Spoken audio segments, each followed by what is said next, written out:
The alarm screamed through every corridor of the station. Commander Zethra moved as fast as her crystalline body would allow, her faceted surface reflecting the red emergency lights that painted everything in blood. Through the observation window, she watched another defense platform explode into a brief star before fading to nothing. "How many ships do they have?" she asked, though she already knew the answer would be bad. 47 warships, Commander," her second officer replied, his voice trembling. "They're not even trying to avoid our weapons anymore. They know we can't hurt them. The Kraven had arrived 3 days ago. No warning, no demands. They simply started destroying everything the Velkans had built in orbit around their homeworld. The defense platforms had been designed to ward off pirates and small raiders, not a full military fleet from one of the galaxy's most feared warrior cultures. Zethra had sent messages to every civilization within range. The Galactic Council, the trade unions, old friends and partners from decades of peaceful commerce, everyone who owed the Velkans favors or who claimed to value justice and peace. None of them had come. The responses were all similar. "We cannot risk war with the Kraven Dominion. This is not covered under our trade agreements. We sympathize with your situation, but our hands are tied." Empty words from empty promises. On the main screen, a Kraven heavy cruiser fired on the civilian transports trying to evacuate the station. The ships were unarmed, filled with families. The cruiser destroyed them anyway, one after another, like a child crushing insects. "They're not even taking prisoners," Zethra whispered. "This is just murder." Her communications officer looked up from his console. "Commander, there is one more option. The old emergency beacon, the one that broadcasts on all frequencies, even into uncharted space." Zethra felt something cold move through her crystalline form. The emergency beacon was ancient technology, left over from when her people first learned to travel between stars. It was designed to call for help from anyone, anywhere, regardless of treaties or borders. No one had used it in 500 years. "Activate it," she said. "But Commander, it broadcasts into the quarantine zone, into human space. Every species in the galaxy knew about humans. They were the nightmare story parents told their children to make them behave. 400 years ago, humanity had made contact with the galaxy and almost immediately gone to war with the Kraven. The war lasted 6 months. In that time, humanity had nearly destroyed the entire Kraven Dominion, fighting with a skill and ferocity that terrified everyone who watched.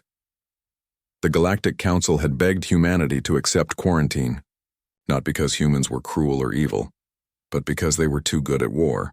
They approached combat with a creativity and ruthlessness that no other species could match. The galaxy needed time to catch up, to build defenses, to prepare for the day humans returned. Humanity had agreed and withdrawn to their own space, sealed behind invisible borders that no one crossed. 400 years of silence. "I know where it broadcasts," Zethra said quietly. "Do it anyway." The communications officer's hands shook as he activated the ancient beacon. A signal pulsed out from the station, spreading in all directions, traveling faster than light itself. It carried their coordinates, the number of dead, the name of their attackers, and a simple message that any civilization could understand. "Please help us." Zethra knew the humans might not even receive the message. They might receive it and ignore it, or worse, they might come and prove to be just as dangerous as the Kraven. But she was out of options. Another explosion rocked the station. The Kraven were getting closer, systematically destroying everything in orbit before they started on the planet below. Zethra looked at her crew, seeing fear in every face. Young people who had never known war. Her civilization had been peaceful for 10,000 years, building wealth through trade, solving problems through negotiation. Now they were dying because someone stronger had decided to kill them, and all their peaceful friends had decided not to get involved. "How long until the Kraven reach us?" she asked. 6 hours, maybe less, 6 hours. Zethra thought about her family on the planet below. Her mate and their 3 children, probably huddled in a shelter right now, listening to the sounds of orbital bombardment getting closer. She thought about the millions of Velkans who had lived peaceful lives, who had never hurt anyone, who would die because the galaxy had decided their lives weren't worth the risk of confrontation. "Keep broadcasting the distress signal," she ordered. "All frequencies. Keep calling until the power runs out or they destroy us." The hours crawled past. The Kraven fleet moved closer. More civilian ships died trying to escape. The station's shields weakened under sustained fire. Zethra stayed at her post, watching the tactical display, waiting for help that would never come. Then, on the third day, something changed. "Commander," the sensor officer shouted, "we have a new contact. A ship just entered the system." Zethra felt a flicker of hope die almost instantly. One ship against 47 Kraven warships was not rescue. It was just another victim. "Can you identify it?" The sensor officer studied his readings, confusion clear in his voice. "No, Commander. It's not in any database. The design is completely unknown, and it's big, twice the size of the Kraven flagship." On the screen, the unknown ship appeared. It was angular and brutal, built for function rather than beauty. Weapons bristled from its hull. Heavy armor plating covered every surface. It looked like something designed by people who understood war very, very well. "They're broadcasting a message," the communications officer said. "It's in Kraven language." "Put it through." A human voice filled the bridge, speaking perfect Kraven with an accent that suggested the speaker had studied the language carefully. "Kraven Fleet, this is the Earth Defense Force ship Defiance. You are attacking a civilian population that called for help. Withdraw immediately or face consequences." The bridge fell silent.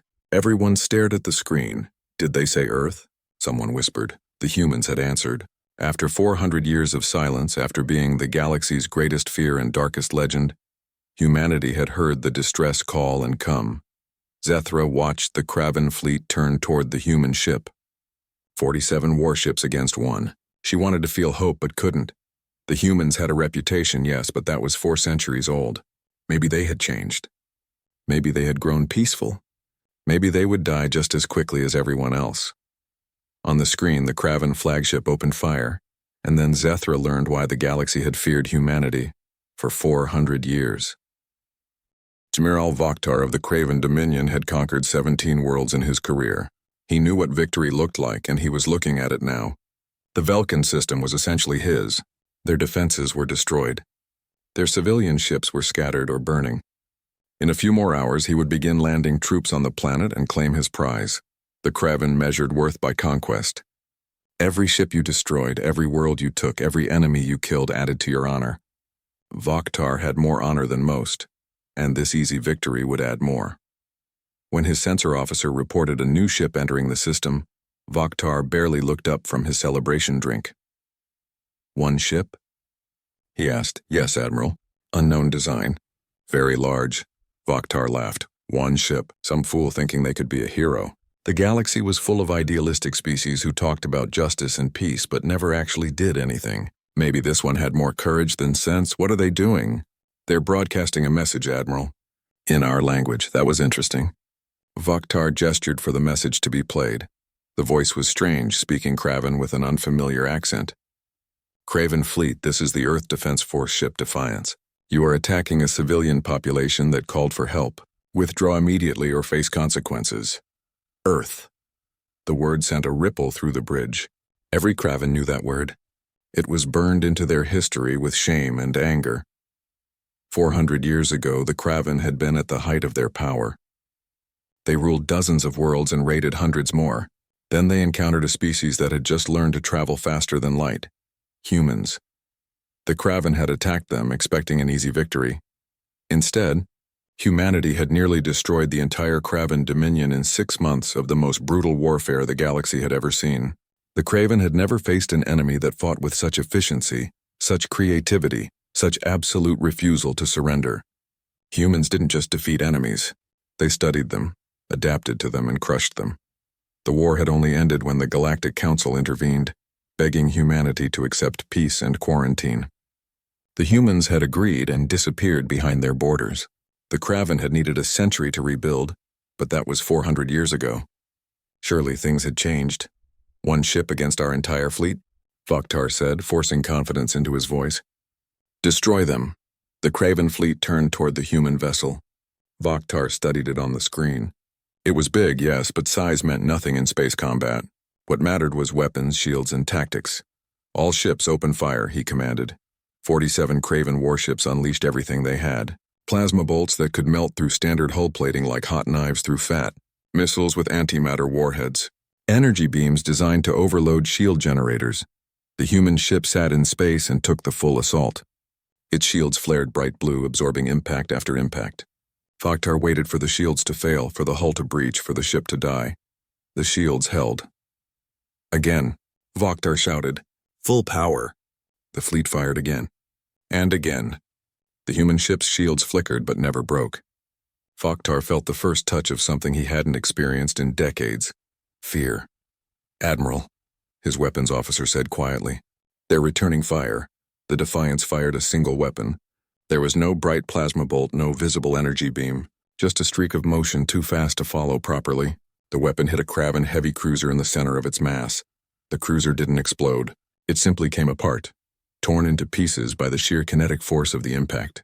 Atmosphere vented into space. Crew members tumbled out in the silence. In 3 seconds, a ship that had taken 5 years to build was reduced to debris. "What was that?" Vaktar demanded. "Magnetic accelerator cannon, Admiral," his sensor officer said, voice shaking. "They fired a solid projectile at .03 light speed." Vaktar felt his blood freeze. Kinetic weapons were old technology, considered primitive by most species. But at that speed, with that much mass, nothing could stop it. No shield could absorb that kind of impact. No armor could resist it. The human ship fired again, and again. Each shot destroyed a Kraven vessel. The human gunners never missed. They targeted engines, weapon systems, command decks. Each shot was precisely placed for maximum damage, evasive maneuvers. Vaktar screamed. "All ships scatter pattern." The Kraven fleet tried to spread out to present moving targets. It didn't matter. The human ship moved with them, its guns tracking with computer precision. More Kraven ships died. "Launch fighters," Vaktar ordered. "Boarding pods." Everything. Hundreds of Kraven fighters swarmed toward the Defiance. Small, fast, designed to overwhelm larger ships with numbers. Behind them came boarding pods, hoping to deliver warriors directly to the human ship's hull. The Defiance's point defense systems came online. Automated guns tracked and destroyed incoming targets with casual efficiency. Fighters exploded by the dozens. Boarding pods were shredded before they got close. The few that made it through and clamped onto the hull found themselves facing sealed armor with no way to breach it. Vaktar watched his fleet die. Ships that had conquered worlds were being torn apart like paper. Warriors who had never known defeat were dying without even touching the enemy. "How many have we lost?" he asked. 23 ships destroyed, Admiral. 14 heavily damaged. They have lost nothing. Nothing. One human ship against his entire fleet. And they had lost nothing. On the Velkin station, Commander Zethra watched the battle with her entire crew. No one spoke. No one moved. They just stared at the screen as the impossible happened in front of them. The human ship moved through the Kraven fleet like a predator among prey. It was faster than it had any right to be. More maneuverable than a ship that size should be possible. Every movement was calculated. Every shot was perfect. There was no wasted motion, no hesitation, no mercy.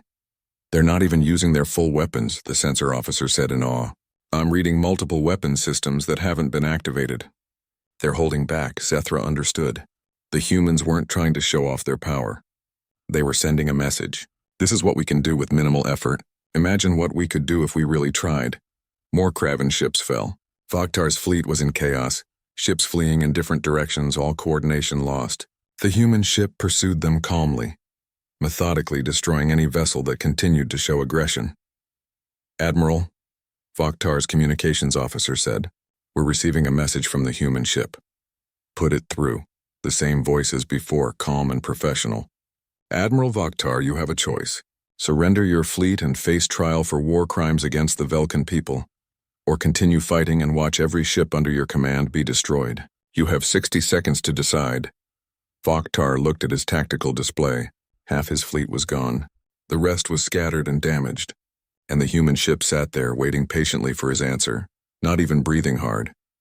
He thought about the old stories, about how humans fought, about how they never gave up, never showed mercy to those who preyed on the weak, about how they had nearly destroyed his entire civilization 400 years ago. "Send our surrender," he said quietly.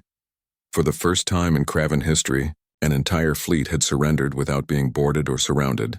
They had surrendered because one ship had proven that resistance was pointless. Captain Jake Morrison stood on the bridge of the Defiance and watched the Kraven fleet surrender. Around him, his crew worked with quiet efficiency, securing the enemy vessels and coordinating with the Velkin station. No one celebrated. This was just another job done right. Status report, Jake said. Lieutenant Nicole Hayes looked up from her console. All Kraven vessels have powered down weapons and shields. We have 24 ships remaining operational.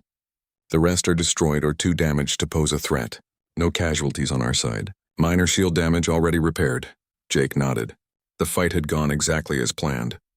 The Defiance was designed to face entire fleets alone if necessary. Humanity had spent 200 years preparing for their return to the galaxy, and they had prepared very carefully. What about the Velkins? Station is badly damaged but stable. Civilian casualties are in the thousands from the initial attacks. The planet below took some bombardment, but most of the population survived in shelters. Thousands dead. Jake felt the familiar weight of that number. They had arrived as fast as they could after receiving the distress signal, but 3 days had passed before they got here. 3 days of the Velkins dying while the rest of the galaxy watched and did nothing. Sir, the communications officer said, we're receiving multiple messages. The Galactic Council wants to speak with you urgently, so do about 50 different news organizations, and we're getting hails from at least a dozen other species. Ignore them all for now, Jake said. Focus on the Velkins. They're the ones who asked for help. Yes, sir. And get me Sergeant Foster. Tell him to prepare a boarding team for the Kraven flagship. I want Admiral Vokhtar secured properly. 20 minutes later, Jake watched his Marines board the Kraven flagship through the external cameras. Sergeant Danny Foster led the team, moving through the enemy ship with practiced efficiency. The Kraven crew didn't resist. They had seen what human weapons could do to ships. No one wanted to see what they could do to people. The Marines wore combat armor that made them look like moving tanks, weapons that could punch through bulkheads, sensors that could track movement through walls. Every piece of equipment was designed for one purpose: to make humans unstoppable in close combat. Within an hour, Admiral Vokhtar was in custody, along with his senior officers. The Kraven warriors looked defeated in a way Jake had never seen before. These were people who lived for combat, who measured worth by conquest. Having their entire fleet beaten by one ship had broken something in them. Sir, Nicole said, the Galactic Council is getting very insistent. Ambassador Thelsik is demanding to speak with you. Jake sighed. He had known this was coming. Put him through. The screen lit up with the image of Ambassador Thelsik, a tall being with blue skin and too many arms. He looked nervous, which was interesting. The Galactic Council usually projected confidence and authority. Captain Morrison, Thelsik said, trying to sound formal, the Council appreciates your intervention in the Velkin situation. However, we must discuss the terms of human re-entry into galactic space. The quarantine agreement was very clear. The quarantine agreement is void, Jake interrupted. We answered a distress call that you ignored. We're not asking for permission anymore. Thelsik's face changed color slightly. Captain, you must understand the delicate political situation. The Kraven Dominion is a major power. Your attack on their fleet could be seen as an act of war. The Council needs time to mediate, to negotiate, to find a peaceful solution. The peaceful solution was to help the Velkins before thousands of them died, Jake said, keeping his voice calm. But you didn't. You let them burn because it was politically inconvenient. So we stepped in. But the quarantine was designed to give the galaxy time to prepare. To prepare for what? Jake asked. For us? We're not your enemy, Ambassador. We never were. But we're also not going to sit behind our borders while people die because you're too afraid to act. Thelsik opened his mouth to respond, but Jake cut the connection. He had better things to do than argue with politicians. Nicole, prepare a shuttle. I'm going to visit the Velkin station. Sir, is that wise? We don't know if the station is structurally sound. And you'll be in the open. The Velkins asked for help. The least I can do is meet them face to face. An hour later, Jake's shuttle docked with the Velkin station. The damage was worse up close. Hull breaches had been sealed with emergency foam. Entire sections were without power. The air smelled of burned circuits and fear. Commander Zethra met him at the airlock. She was tall and crystalline, her body reflecting light in ways that human eyes found strange. She looked exhausted. Captain Morrison, she said in accented but clear English. You came, you called, Jake said simply. I'm sorry we didn't arrive sooner. Zethra made a gesture that human cultural experts had identified as deep gratitude. You came at all. No one else did. The council, our trading partners, civilizations we had helped in the past. They all said no. Jake nodded. He had read the transcripts. All the polite refusals, all the political excuses, all the reasons why it was someone else's problem. Can you show me the damage? He asked. Zethra led him through the station. They passed emergency medical centers filled with wounded, sections open to space where hull plating had been blown away, memorial walls where names of the dead were being carved into crystal. 3,217 dead, Zethra said quietly. Most in the first day when the Kraven attacked the civilian transports. They weren't even armed. Just families trying to escape. Jake looked at the memorial wall. Each name represented a person who had lived and died, who had mattered to someone. 3,000 people who might still be alive if someone had helped sooner. Why did you answer? Zethra asked suddenly. You don't know us. We're not part of your territory. You risked war with the Kraven for strangers. Jake thought about how to explain. 400 years ago, humanity almost destroyed itself in wars. We learned the hard way what happens when good people do nothing, when everyone decides that someone else's problem isn't their responsibility. We promised ourselves we would never be those people again. But the galaxy fears you. They call you the sleeping nightmare. They tell stories about how dangerous humans are. We are dangerous, Jake said honestly. We're very good at war. But that's not all we are. Come with me. He led Zethra to a viewport. Outside, more human ships were arriving. But these weren't warships. There were hospital ships painted white with red crosses, construction vessels with repair equipment, cargo freighters loaded with supplies. We didn't just bring guns, Jake said. We brought help. Medical teams, engineers, food, building materials. Everything you need to rebuild. Zethra stared at the arriving fleet. I don't understand. You've already won the battle. Why stay? Why help? Because you asked, Jake said. And because this is what we do. We answer the calls that others ignore. We stand up when others sit down. We help when others walk away. That's what humanity decided to be. Through the viewport, the human ships moved into position around the damaged station. Medical teams were already boarding, engineers preparing to start repairs. It was organized chaos, humans doing what they did best, solving problems through action rather than discussion. The galaxy won't like this, Zethra said quietly. They'll see you as a threat, Jake smiled slightly. Let them. We're done asking permission to do the right thing. The Galactic Council chamber was in chaos. Representatives from 200 species argued, shouted, and demanded attention all at once. The emergency session had been called 6 hours after the Kraven fleet surrendered, and no one could agree on anything. Ambassador Thelsik tried to restore order, but his voice was lost in the noise. Some species wanted humanity welcomed immediately. Others demanded a new quarantine, stronger this time. A few even suggested military action to contain what they called the human threat. On the viewing screens around the chamber, footage played on repeat. The Defiance tearing through the Kraven fleet, human marines boarding enemy ships, medical teams treating Vulcan wounded, construction crews repairing the damaged station. They violated the quarantine agreement, shouted the representative from the Thalric Collective. This cannot be allowed to stand. They saved an entire civilization, countered the Vulcan representative Zethra herself, who had been given emergency council access. Where were all of you when we called for help? That question brought uncomfortable silence. Everyone remembered the vote, the decision not to intervene, the political calculations that had valued stability over lives. The humans present a clear danger, said the Kraven representative, speaking through a hologram since he didn't dare show up in person. They destroyed a military fleet. They took prisoners. This is an act of war. You were massacring civilians, Zethra said coldly. They stopped you.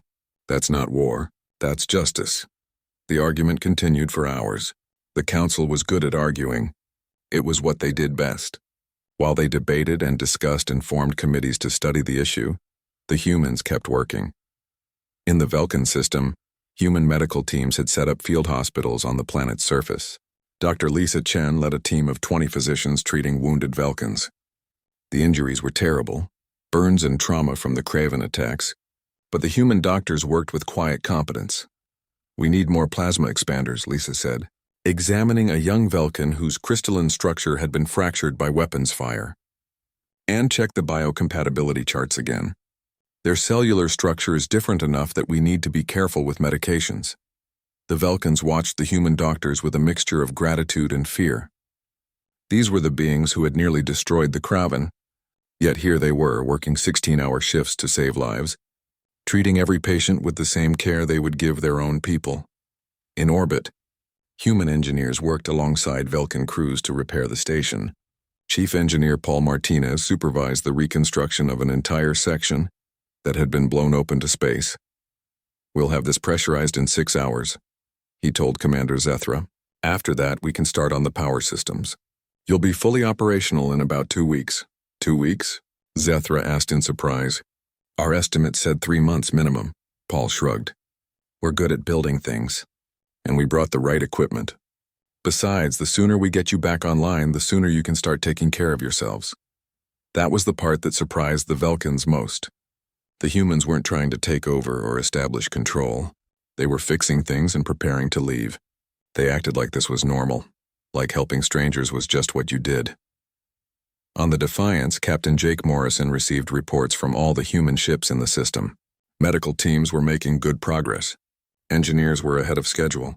The Kraven prisoners were secured and being treated according to military regulations. Everything was running smoothly. Sir, Nicole said, we're receiving a priority message from Earth. Admiral Chen wants to speak with you. Jake nodded. He had been expecting this call. Put her through. Private channel. The screen showed Admiral Grace Chen, commander of the Earth Defense Force. She looked tired but pleased. Captain Morrison, I've been watching the news coverage. You've made quite an impression. Just following orders, Admiral. Answer distress calls. Protect civilians. Be the people we said we would be. And you've done that very well. But now comes the hard part. The Galactic Council is having a collective panic attack. Half of them want to thank us. The other half want to attack us. And none of them can agree on anything. What are our orders? Continue with relief operations. More ships are on the way. We're sending Ambassador Claire Bennett to deal with the Council. She'll arrive at their station in 3 days. Jake knew Claire, former Marine, decorated combat veteran, and someone who had absolutely no patience for political games. The Council was going to have an interesting time. In the meantime, Admiral Chen continued, we're monitoring other distress signals.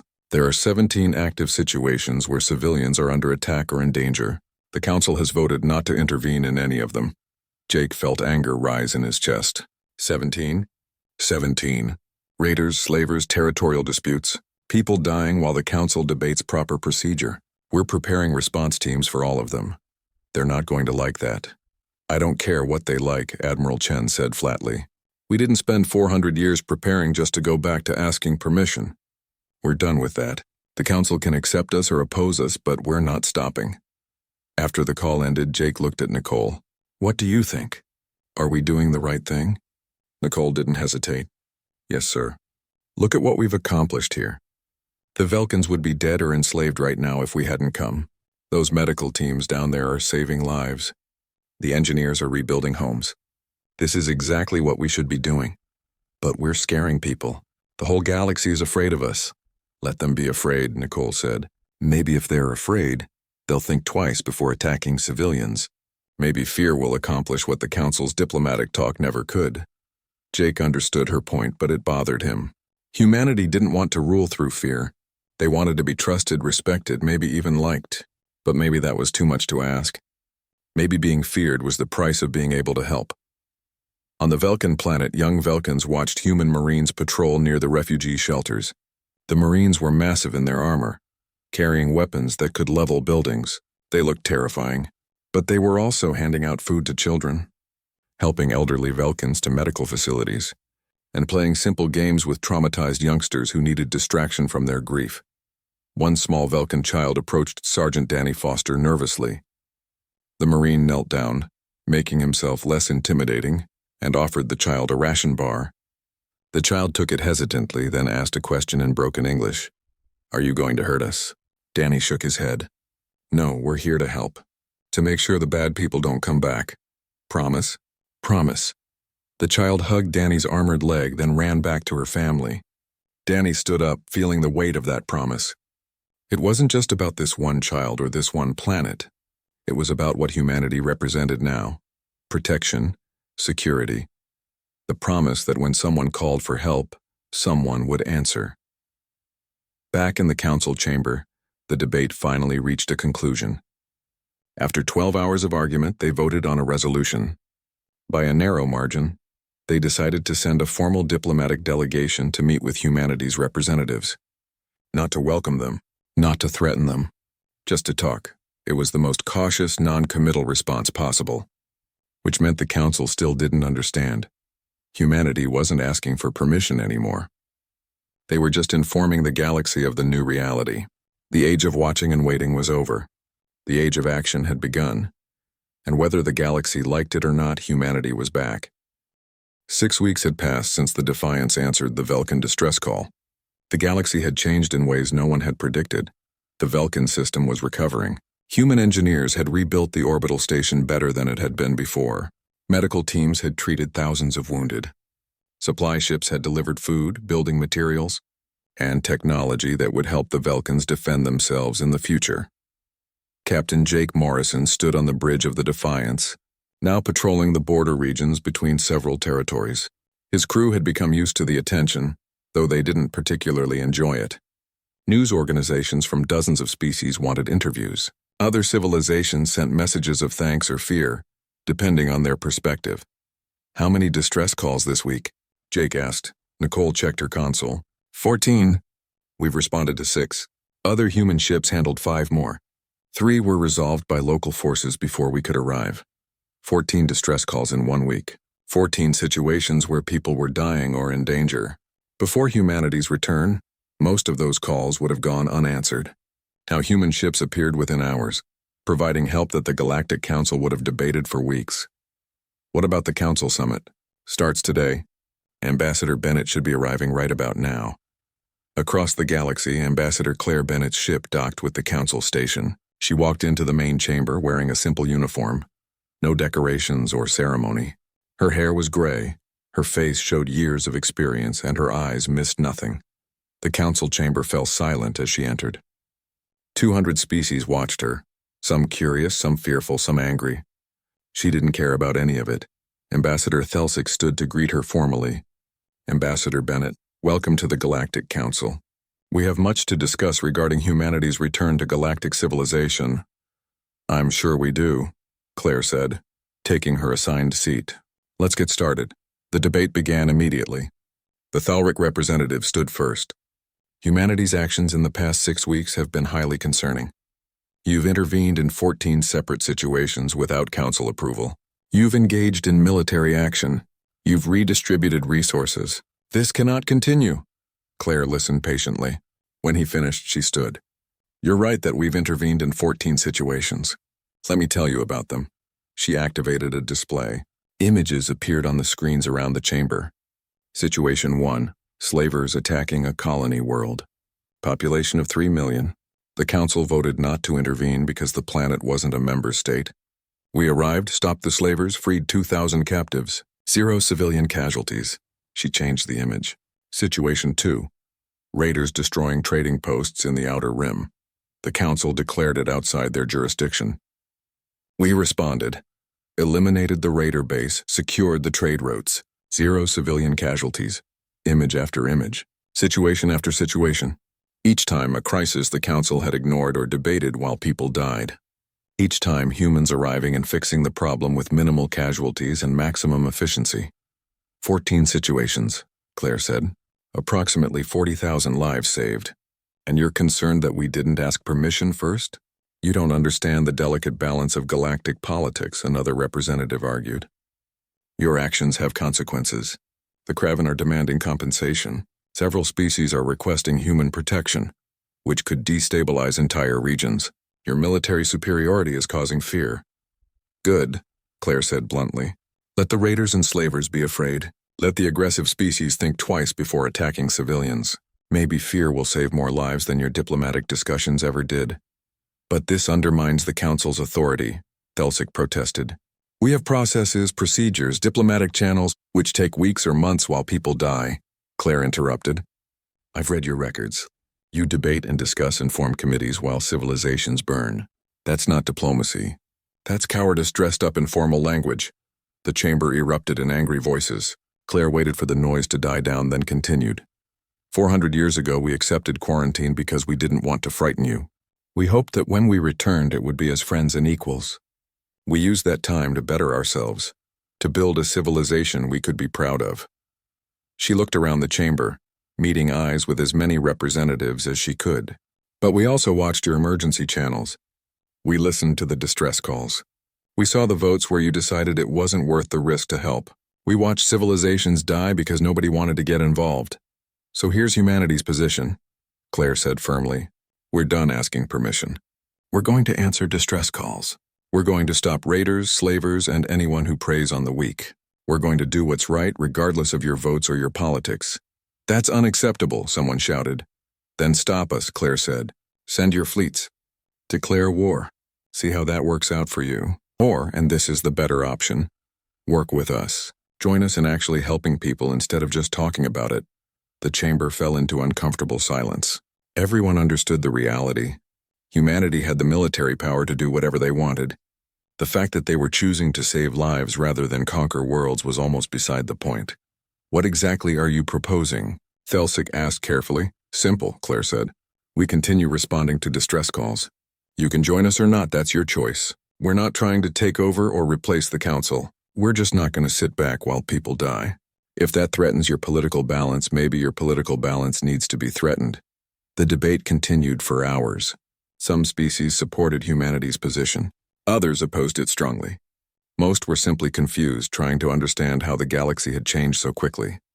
Finally, Thelsik called for a vote, not on whether to accept humanity, but on whether to formally oppose them. It was the most honest vote the Council had taken in years.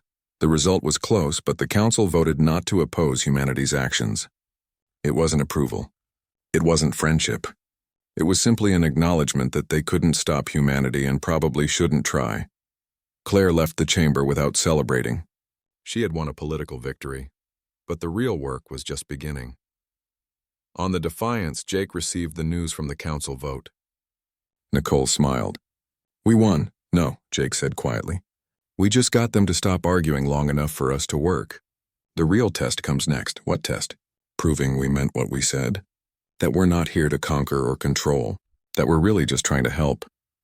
Nicole looked at the star map, showing the locations of human ships spread across multiple sectors. Medical vessels, construction ships, patrol cruisers, all working to make the galaxy a little bit safer, a little bit better. I think we're already proving that, sir. Jake nodded. Through the viewport, he could see other ships passing by. Some were council vessels keeping a wary distance. Others were civilian freighters, now traveling routes that had been too dangerous before human patrols started. In the Velkin system, Commander Zethra stood in her repaired station and looked at the memorial wall. 3,000 names carved in crystal, each one a person lost to violence while the galaxy watched. But beside the memorial, Velkin engineers were installing a new system. A direct communication link to Earth Defense Force emergency channels. They would never be alone again. None of them would. That was humanity's promise, and they were keeping it. The galaxy was learning a new reality. When someone called for help, someone would answer. Not eventually. Not if it was politically convenient. Not if the cost-benefit analysis worked out. Immediately. Because that was what humans did. And the galaxy would never be the same.